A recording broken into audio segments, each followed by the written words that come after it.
Olá, essa é a nossa devocional de número 46. A gente avançando aí, já estamos em Romanos capítulo 10. Hoje nós vamos estudar, da continuidade. Nós vamos ler do verso 5 até o verso 11. Então vamos à leitura.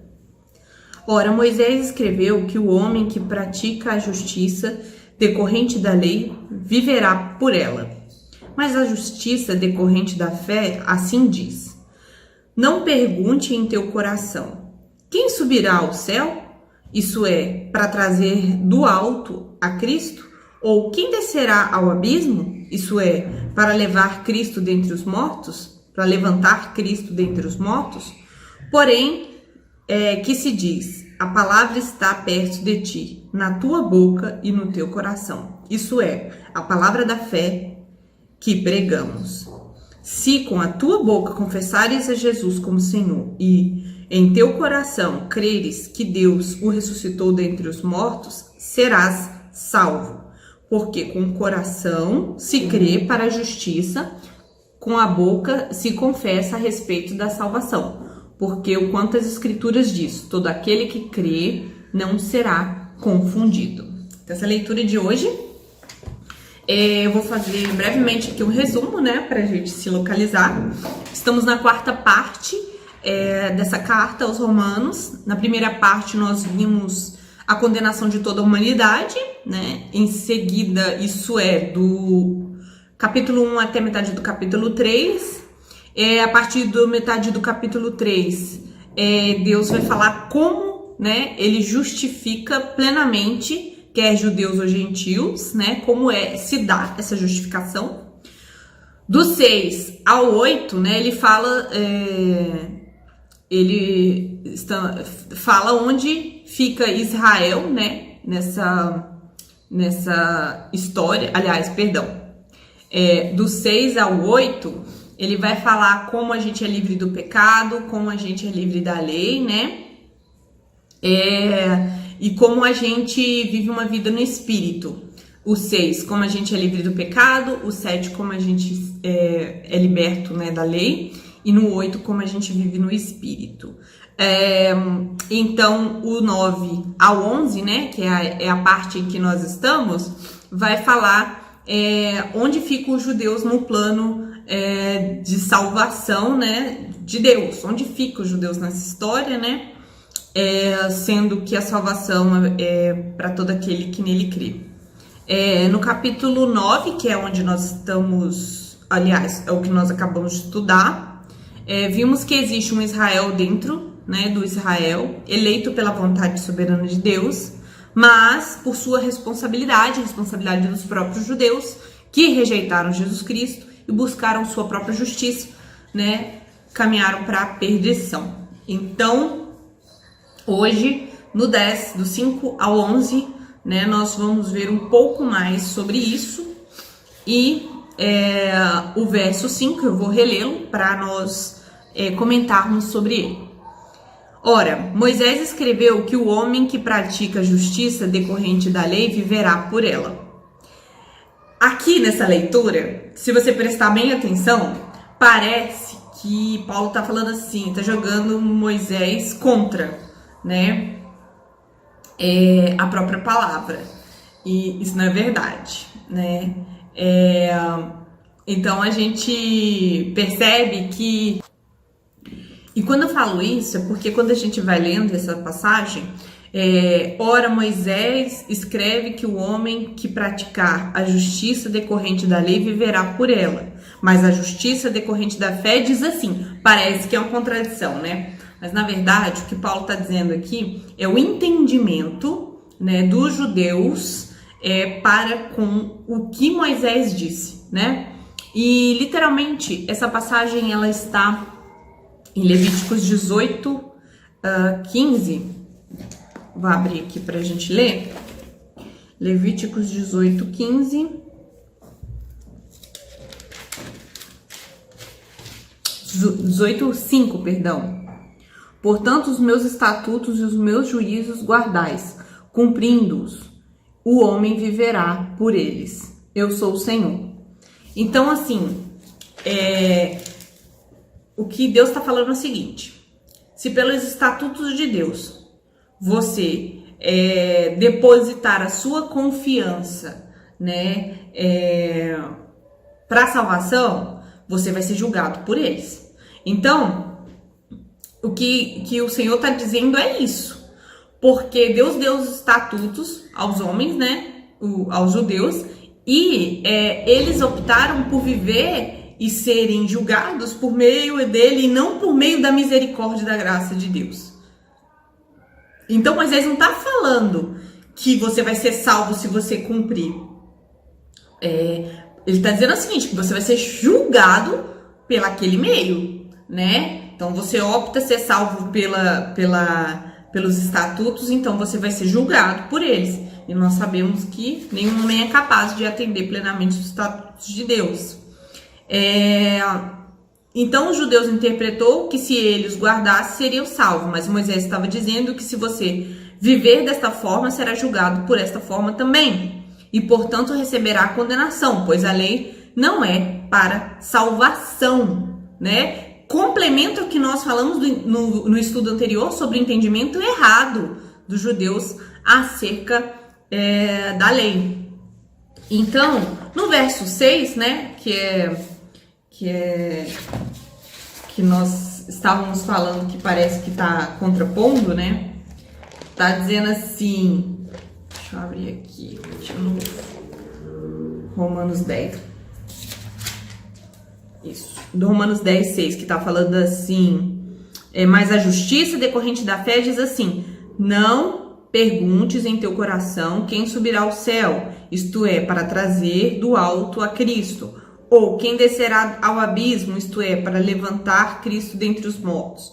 Essa passagem aqui, que nós estamos lendo meio que em conjunto do 6 ao 8, porque está falando o mesmo assunto.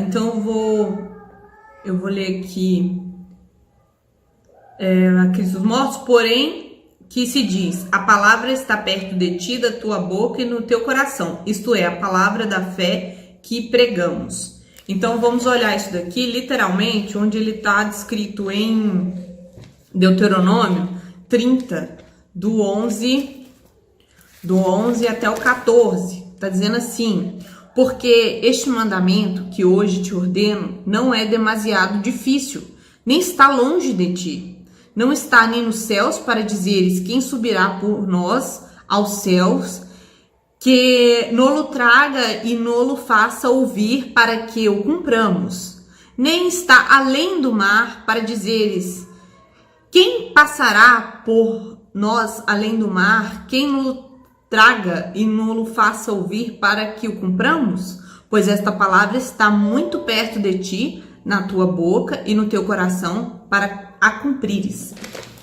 Então, essa passagem de Deuteronômio está falando assim, ó, a compreensão dos mandamentos de Deus, né, da palavra de Deus, não é demasiadamente difícil ou está longe a ponto de você precisar de alguém trazer, né? Tipo assim, a compreensão da palavra ela é clara e é Deus quem fará, né, tudo que for necessário fazer. Então, você não precisa perguntar quem é que vai lá no céu para trazer para nós essa palavra, né? Essas promessas, enfim. Quem é que vai atravessar o mar, que vai lá no abismo, lá no profundo, no alto, lá embaixo, para nos trazer a compreensão dessa palavra? Então, nós vemos aqui que Paulo usa essa passagem de Deuteronômio para dizer o seguinte, olha que interessante, que bênção. Ele diz aqui, sabe essa passagem de Deuteronômio, onde Moisés fala acerca disso? Olha só. Não pergunte no teu coração quem subirá ao céu, porque do céu, né? Isso é, para trazer do alto Cristo, que Cristo é a palavra. Ou quem descerá no abismo, isto é, para levar Cristo entre os mortos, porque Cristo já veio do céu.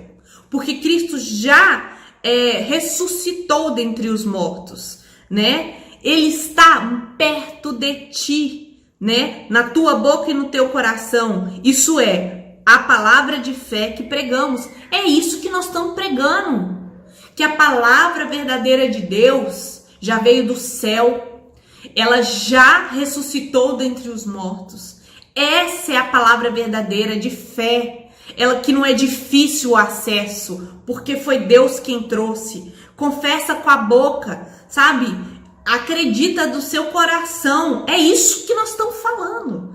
Então Paulo está usando a Bíblia e os escritos do Antigo Testamento para mostrar, principalmente aqueles judeus em Roma que iriam ler essa carta, que é disso. Sempre foi um evangelho, né? Sempre foi. Eu vou ler o resumo aqui que eu fiz. Moisés, nessa passagem,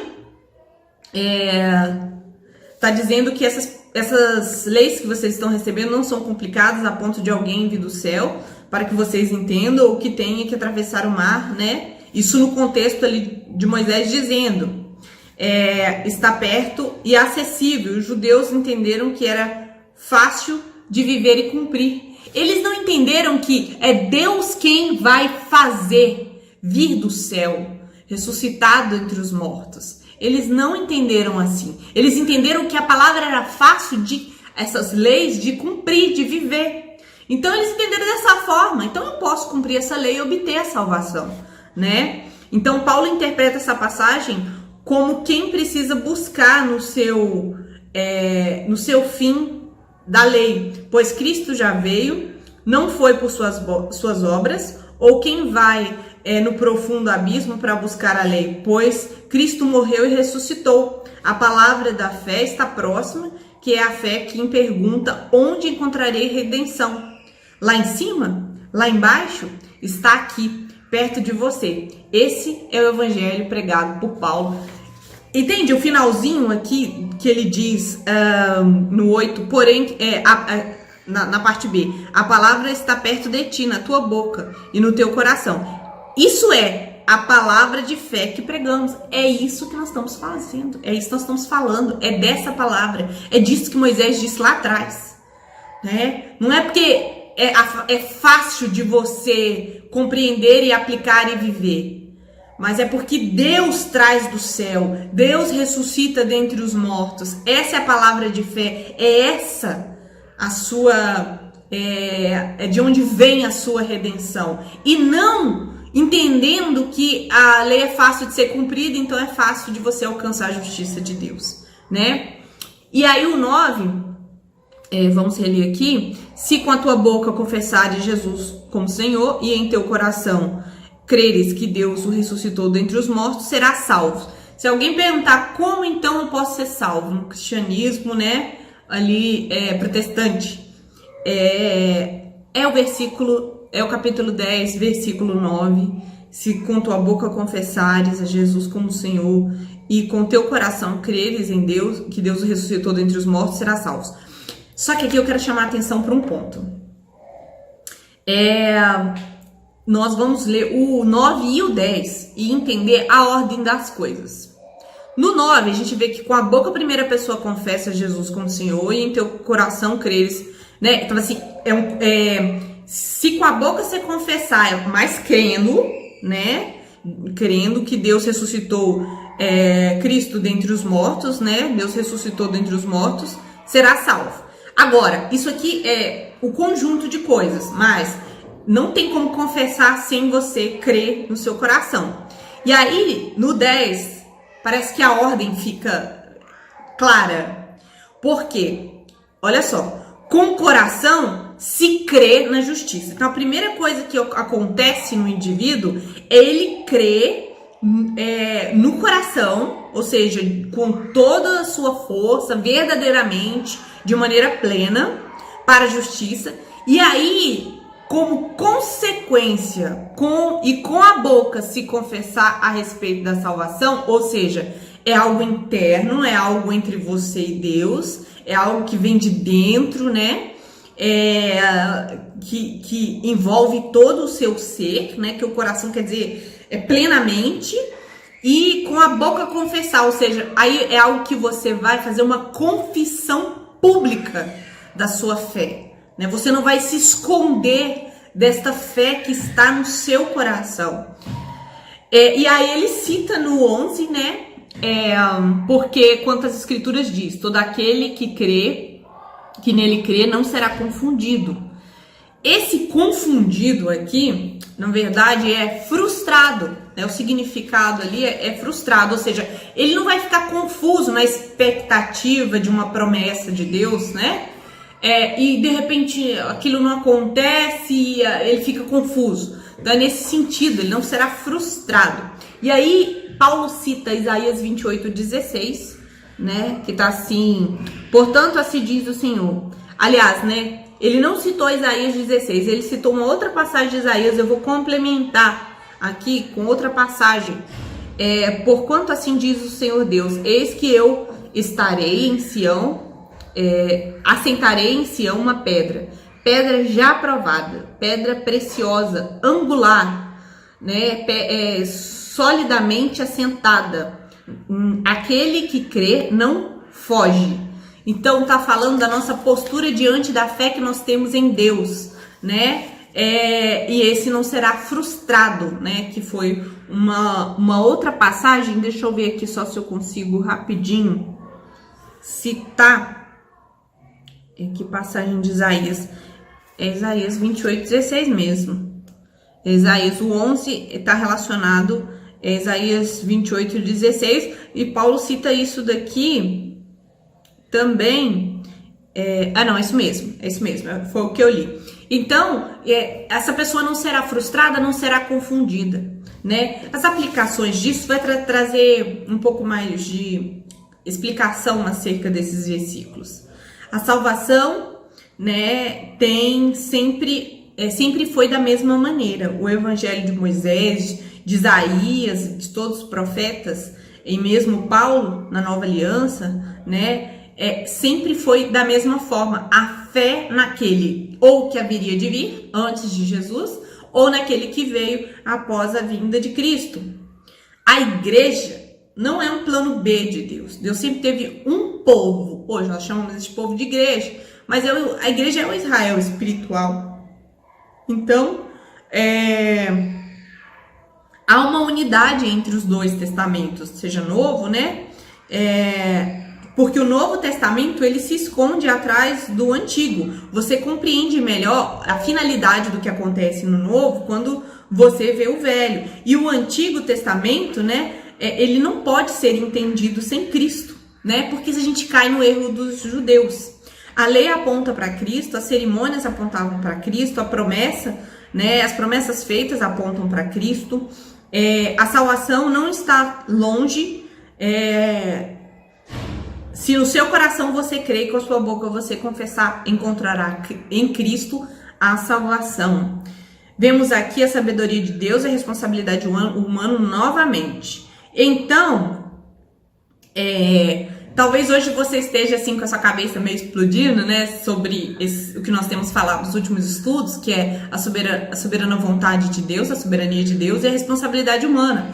E aí você talvez assim, como é que eu posso conciliar as duas coisas, né? E aí eu vou usar, né, a resposta de Spurgeon acerca disso. E Spurgeon disse que só é possível conciliar aquilo que é inimigo.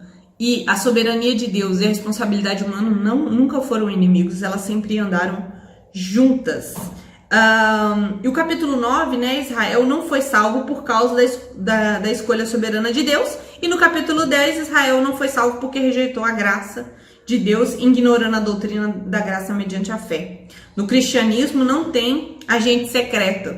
Quem crê, confessa com a boca, né? E ele faz isso publicamente. Portanto, seja coerente com isso, com muita sabedoria, é claro. Não fique de boca calada. Mas, na verdade, quando eu quero dizer não fique de boca calada, é toda uma postura de vida coerente com a fé que você professa, né? Então, as suas atitudes no trabalho, junto de outras pessoas, em outros ambientes, ela precisa revelar o evangelho em que você acredita, né? E sempre que possível, você se entregar o evangelho às outras pessoas, né? Não ficar aí com um agente secreto, né? Porque quem acredita de todo o coração não consegue ficar de boca fechada. Isso aqui é a verdade. É bom demais para guardar só pra gente, né? Vamos orar então. Senhor, muito obrigada por esta palavra. Nós entendemos que aqui Paulo, ele exemplificou essa compreensão errada acerca da lei, achando que poderia cumprir a lei e obter, né, a justiça por meios próprios, né, não entendendo que a lei revela, na verdade, a nossa inteira dependência da tua misericórdia para nos salvar. E nós queremos, ó Pai, levar outras pessoas, né, a conhecer-te por meio da pregação do Evangelho, mesmo sabendo que é o Senhor quem elege, né? Mas nós queremos, ó Deus, que essas pessoas possam conhecer esta maravilhosa verdade, né, e novidade de vida. Te agradecemos por essa chance, ó Deus, de nos achegarmos a Ti, que não está tão alto, tão baixo, mas está perto, está ao alcance de confessarmos com a nossa boca e crer com o nosso coração. Em nome de Jesus. Amém.